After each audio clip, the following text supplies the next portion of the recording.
चलिए एक और रिपोर्ट हम दिखाते हैं। बगावत की आग से कांग्रेस भी परेशान है। जगदंबिका पाल और सतपाल महाराज पाला बदल चुके हैं, तो पार्टी में कई उम्मीदवारों ने चुनाव में कार्यकर्ताओं से समर्थन न मिलने की शिकायत भी की है। लोकसभा चुनाव में मोदी लहर से मुकाबिल कांग्रेस के लिए बड़ी चुनौती अपने घर को ही संभालने की है।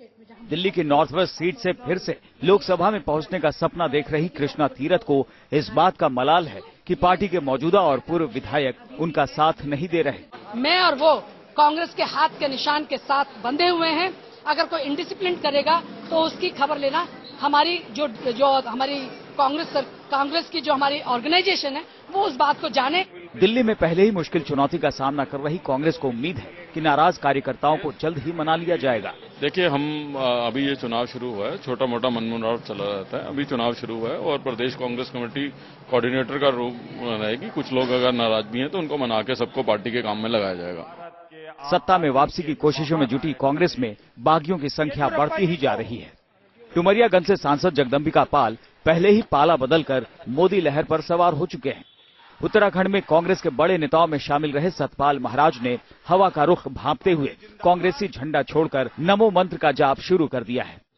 चुनावी मौसम में बगावत की आग से लगभग सभी पार्टियों को झुलसना पड़ रहा है और हर दल बगावत से हुए नुकसान के डैमेज कंट्रोल में जुटता दिख रहा है।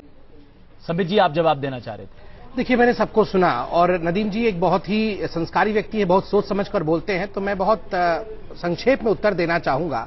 अब देखिए, एक बहुत महत्वपूर्ण घटना घटी है इस दौरान हिंदुस्तान की राजनीति में, जिसे मैं अंग्रेजी में कहता हूं ब्रांड शिफ्ट। आप इतिहास के पन्नों में देखिएगा तो कांग्रेस के पास हमेशा से ही, इससे पहले के जितने चुनाव हुए, एक बहुत महत्वपूर्ण ब्रांड रहता था जो गांधी परिवार से एक आइकॉन हुआ करता था। कहीं न कहीं होते होते ये ब्रांड इंदिरा गांधी तक प्रखर पर पहुंचा था, शिखर तक पहुंचा था और ग्रेजुअली वो dwindle होके आज राहुल गांधी उस कमान को संभाल नहीं पा रहे हैं। ठीक उसके विपरीत भारतीय जनता पार्टी में परिवारवाद तो नहीं है, मगर डिटर्मिनेशन, डेडिकेशन और डिसाइसिवनेस के आधार पर नरेंद्र मोदी एक ब्रांड के रूप में, गवर्नेंस के ब्रांड के रूप में उभर के आए।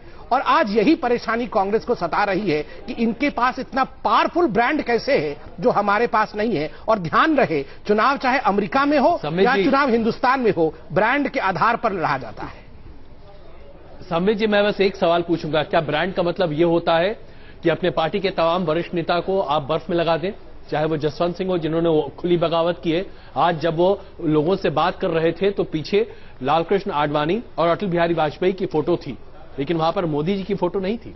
देखिए, क्या आप ये कहना चाहते हैं कि सुषमा स्वराज को ट्वीट के जरिए मुतालिक साहब को पार्टी में शामिल किए जाने को लेकर विरोध दर्ज करना पड़ता है और इसके बाबत वो अपने आप को पार्टी में हाशिए पर पाती हैं? क्या अरुण जेटली को अपने ब्लॉग में ये लिखना पड़ता है कि जब बुजुर्ग नेता हैं, जब पार्टी उन्हें मौका नहीं देती है तो उन्हें चुपके से ये समझ लेना चाहिए कि अब मौन रहने का वक्त आ गया है? क्या इसे आप ब्रांड कहते हैं? देखिए, महत्वपूर्ण विषय है। जहां तक मुतल्लिक जी का सवाल है, बहुत स्पष्ट रूप से पार्टी के आला कमान ने कहा कि ये बिल्कुल स्टेट यूनिट का विषय था, इससे पार्टी का कोई विषय नहीं है, हम रिजेक्ट करते हैं। ये अपने आप में एक, मुझे लगता है, कांग्रेचुलेटरी विषय है। मगर जहां तक ये दिखाया जा रहा है कि बुजुर्गों का सम्मान नहीं किया जा रहा है, मुझे लगता है ये बड़ा दुखद विषय है। देखिए, ये क्यों होता है राजनीति में कि बुजुर्गों का सम्मान, किसी भी नेता का सम्मान टिकट से जोड़कर देखा जाए? राजनाथ जी ने बहुत स्पष्ट रूप से कहा था, हम जसवंत सिंह जी का सम्मान करते हैं, बहुत सम्मान करते हैं, इस सम्मान को कृपा करके टिकट से जोड़कर मत देखें। उनकी उपयोगिता थी, है और आगे भी रहेगी। नदीम जी अपनी मुस्कुराहट के साथ आपको कुछ कहना चाहते हैं? नदीम जी, मैं मुतल्लिक जी के संबंध में केवल इतना कह दूं संबित भाई से कि पिछले विधानसभा के चुनाव में जो लोकल यूनिट थी स्टेट की, भारतीय जनता पार्टी की, उस समय भी ये प्रयास हुआ था, उस समय भी विरोध हुआ। और जब आपने पार्टी ज्वाइन करवा दी और जिस प्रकार का सोशल मीडिया पर रिएक्शन हुआ और भारतीय जनता पार्टी को यह लगा कि यह बहुत बड़ी गलती उनसे हो गई है, तब जाकर उनके केंद्रीय नेतृत्व ने मना किया। दूसरी बात, वरिष्ठ नेताओं का सम्मान होना चाहिए, लेकिन अगर राजनाथ सिंह जी और नरेंद्र मोदी जी अपनी पसंद की सीटों पर, गाजियाबाद से वो लखनऊ शिफ्ट हो रहे हैं और वो वाराणसी से चुनाव लड़ रहे हैं, तो क्या आडवाणी जी या डॉक्टर जोशी जी या कलराज मिश्र जी या दूसरे जो जिम्मेदार लोग हैं, और अभी जसवंत सिंह जी की चर्चा हो रही है, क्या ये लोग अपनी पसंद की सीट पर चुनाव नहीं लड़ सकते? ये पूरी तरह से उन लोगों को हाशिए पर डालने का प्रयास है जो भविष्य में चुनौती किसी रूप में बन सकते हैं। नरेंद्र मोदी जी के लिए। तो पूरी तरह से ये तो जसवंत सिंह जी ऐसे वरिष्ठ नेता ने जिन्होंने अभी पार्टी भी नहीं छोड़ी है, स्पष्ट शब्दों में ये कह दिया कि पार्टी दो हिस्से में डिवाइड हो गई है और एक तरफ अडवाणी जी का ग्रुप है और दूसरी तरफ नरेंद्र मोदी जी लीड कर रहे हैं। मैं उत्तर देना चाहूंगा। नदीम जी आपकी पार्टी में भी तो ऐसा ही हो रहा है ना, आपके पार्टी में भी लगातार ऐसा हो रहा है कि या तो राहुल गांधी की बातों को मानो वरना फिर आपको हम किनारे कर देंगे, वरना जगदम्बिका पाल भारतीय जनता पार्टी ज्वाइन नहीं करते। देखिए, जगदम्बिका पाल जी बहुत दिन से मंत्री बनना चाह रहे थे और उन्होंने साफ शब्दों में ये कहा कि मुझे मंत्री नहीं बनाया गया और मुझसे जूनियर लोगों को बना दिया गया। उनकी वो नाराजगी हो सकती है, लेकिन कोई बहुत बड़ा विषय नहीं था जिसको लेके वो चले गए। सतपाल महाराज जी को आपने दिखाया, वो भी अपने निजी इंटरेस्ट में गए हैं, लेकिन जिस प्रकार से भारतीय जनता पार्टी के अंदर एक प्रकार का विद्रोह है, आपके पार्टी में बगावत हो तो आपके पार्टी में बगावत हो तो निजी इंटरेस्ट है, भारतीय जनता पार्टी में बगावत हो या वरिष्ठ नेताओं की उपेक्षा हो तो उस पर आप टिप्पणी करते हैं। आप लोग को नहीं लगता कि आप दोनों पार्टियों में? अजय जी, मैं उत्तर देना चाहूंगा जो जावेद जी ने पूछा है प्रश्न का। आप जावेद जी अलाउ करें तो मैं उत्तर दे दूं? मैं उत्तर दे दूं। आपने बहुत सारे प्रश्न रखे हैं।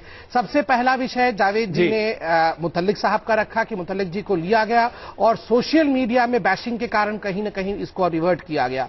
तो मैं कहूंगा चलिए, चाहे उसी कारण से भी क्यों ना हो, ये तो बहुत पॉजिटिव साइन है कि लोगों के फीडबैक को भारतीय जनता पार्टी ने बहुत पॉजिटिवली लिया। वहीं चाहे आपको कड़वा लगे, मगर आज देखिए, एक सेकंड जी, ये तो बड़ा अच्छा तर्क है आपका। नहीं, आप पहले किसी को पार्टी में शामिल कर लेते हैं, उसके बाद जब पता चलता है कि तमाम महिला संगठन जो है आपके ऊपर टूट पड़ी तो आप कहते नहीं, हमने तो बड़ा अच्छा काम किया, विड्रॉ कर लिया। ये कौन सी राजनीति है? 1 सेकंड, या तो आप कहीं टिकिए या मत टिकिए। मुझे उत्तर देने का मौका दीजिए, मैं बिल्कुल उत्तर दूंगा। आप देखिए, ठीक उसके विपरीत ये विषय बहुत अलग है, मगर देखिए जुड़ा हुआ विषय है।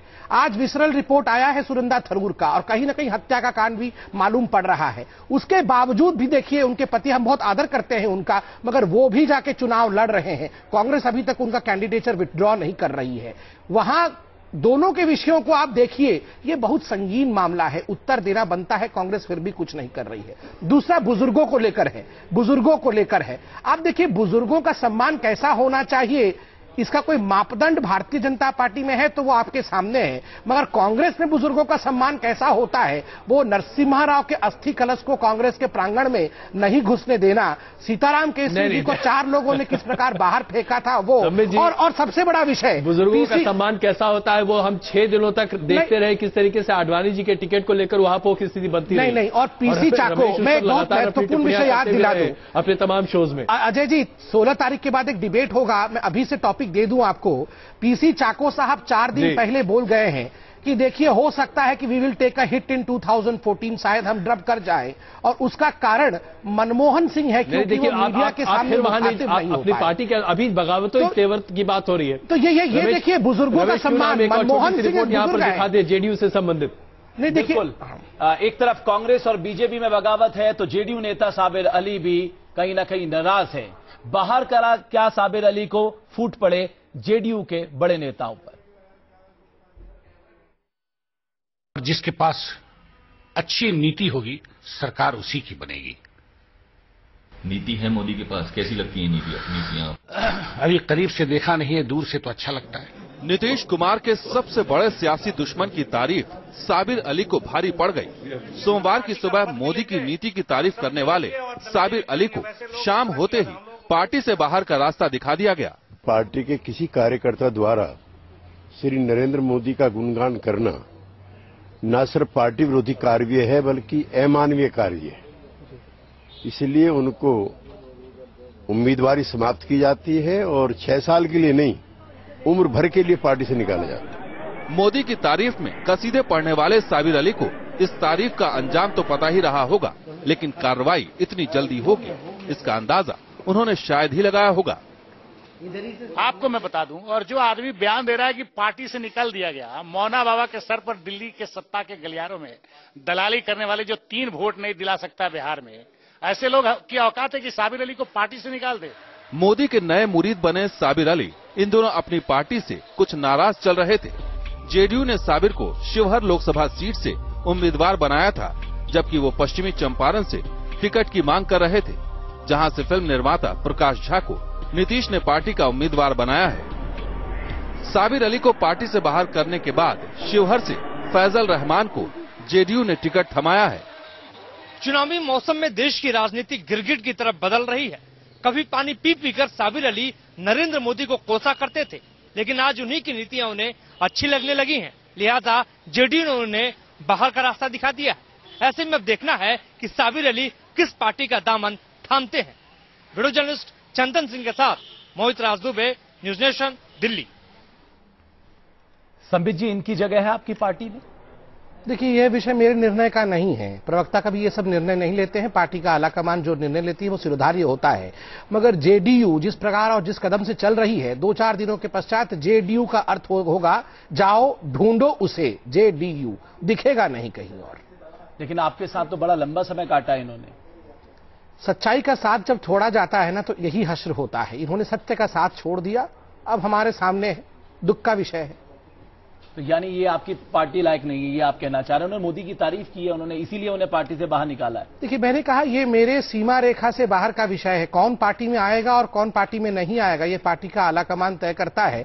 ये एक स्पेक्युलेटिव विषय है और इस पे अभी बैठ के कैसे डिबेट कर सकते हैं। बहुत बहुत शुक्रिया आप सभी का। न्यूज नेशन में खबरों का सिलसिला लगातार जारी है।